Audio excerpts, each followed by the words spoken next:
तो एक बार फिर से शुरू कर रहे हैं फिजिक्स का डिस्कशन। तो आज के डिस्कशन में हम बात करेंगे उन एक्सपेरिमेंट के बारे में जिन्होंने पार्टिकल्स के वेव नेचर को एक्सपेरिमेंटली वैलिडेट किया। तो हाँ, हम बात कर रहे हैं डेविसन-जर्मर के एक्सपेरिमेंट में। ये डेविसन-जर्मर का एक्सपेरिमेंट है, वो डिफ्रैक्शन पैटर्न के ऊपर आधारित है। इन्होंने इलेक्ट्रॉन्स का डिफ्रैक्शन देखा और ये एक्सपेरिमेंट इतना बड़ा है, इतना महत्वपूर्ण एक्सपेरिमेंट है। इस एक्सपेरिमेंट के एक्सपेरिमेंटल वैलिडेशन के बाद डे ब्रोगली को 1929 में नोबेल प्राइज मिला। अब सवाल ये है कि एक्सपेरिमेंट किया डेविसन-जर्मर ने, नोबेल प्राइज डे ब्रोगली को क्यों मिला? तो उसका जवाब ये है कि डेविसन-जर्मर का जो एक्सपेरिमेंट है उसमें डेविसन-जर्मर ने डे ब्रोगली के कंसेप्ट को एक्सपेरिमेंटली वैलिडेट किया। तो डे ब्रोगली का कंसेप्ट क्या था वो हमने कल के वीडियो में डिस्कस किया था। तो डे ब्रोगली ने ये कहा था कि अगर किसी वेव से रिलेटेड कोई पार्टिकल हो सकता है तो किसी पार्टिकल से रिलेटेड भी एक वेव होनी चाहिए, और उसने एक फॉर्मूला दिया था lambda is proportional to 1/p, और इसको वैलिडेट किया डेविसन-जर्मर ने 1927 में, और 1929 के अंदर डे ब्रोगली को इसके लिए नोबेल प्राइज मिला। तो डेविसन-जर्मर के एक्सपेरिमेंट का एक्सपेरिमेंटल सेटअप कुछ इस तरीके से होता है। तो डेविसन-जर्मर ने अपने एक्सपेरिमेंट में एक इलेक्ट्रॉन गन ली। वो इलेक्ट्रॉन गन टंगस्टन के फिलामेंट की होती है, और उस इलेक्ट्रॉन गन से निकले हुए इलेक्ट्रॉन्स को एक्सीलरेट करने के लिए एक V वोल्टेज उन इलेक्ट्रॉन्स पर लगाया गया ताकि वो सामने रखे निकेल के क्रिस्टल के ऊपर आपतित हो सके, इंसिडेंट हो सके, वहां से डिफ्रैक्ट होकर डिटेक्टर में, जो एक सर्कुलर पथ में डिटेक्टर लगाया गया है, वहां पर डिटेक्ट हो सके। तो ये तो रही सेटअप की बात।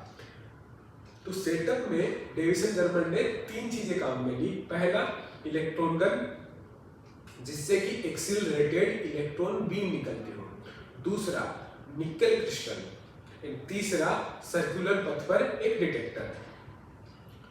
अब बात करते हैं इसकी वर्किंग की कि ये एक्सपेरिमेंट में होता क्या है और हुआ क्या।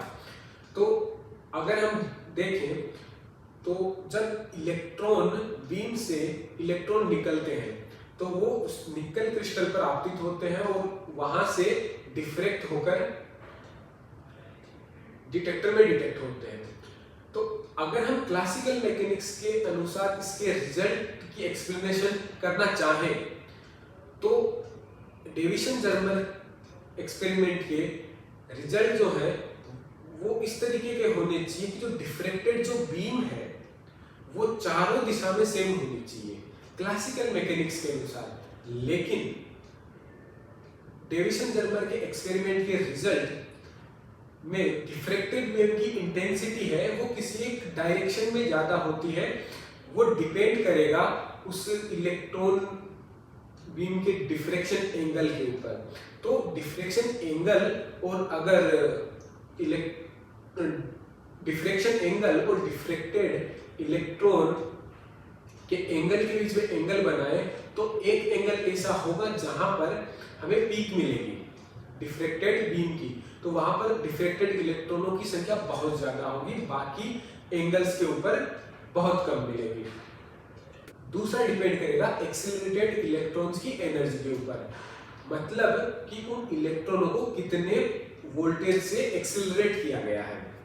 तो डिफरेंट वोल्टेज से एक्सीलरेटेड इलेक्ट्रॉन्स के लिए डिफरेंट एंगल्स पर डिफ्रैक्टेड बीम मिलती है, जो कि डे ब्रोगली की हाइपोथेसिस का एक्सपेरिमेंटल प्रूफ है।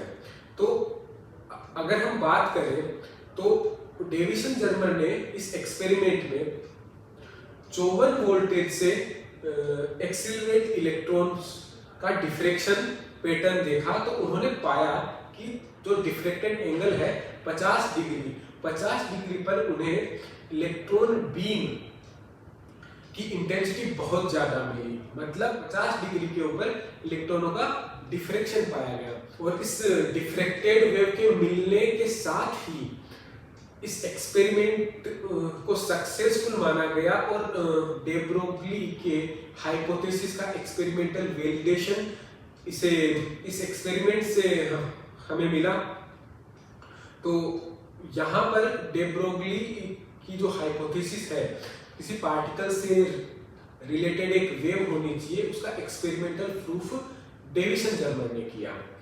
तो आज के लिए बस इतना ही, और उम्मीद करते हैं इस वीडियो से कुछ कंसेप्ट आपके क्लियर हुए होंगे। तो ये वीडियो यहीं खत्म करते हैं और मिलते हैं फिर कल किसी नए कंसेप्ट के साथ, नए एक्सपेरिमेंट के साथ और नए सिद्धांत के साथ। तो चलिए, तब तक के लिए बाय बाय।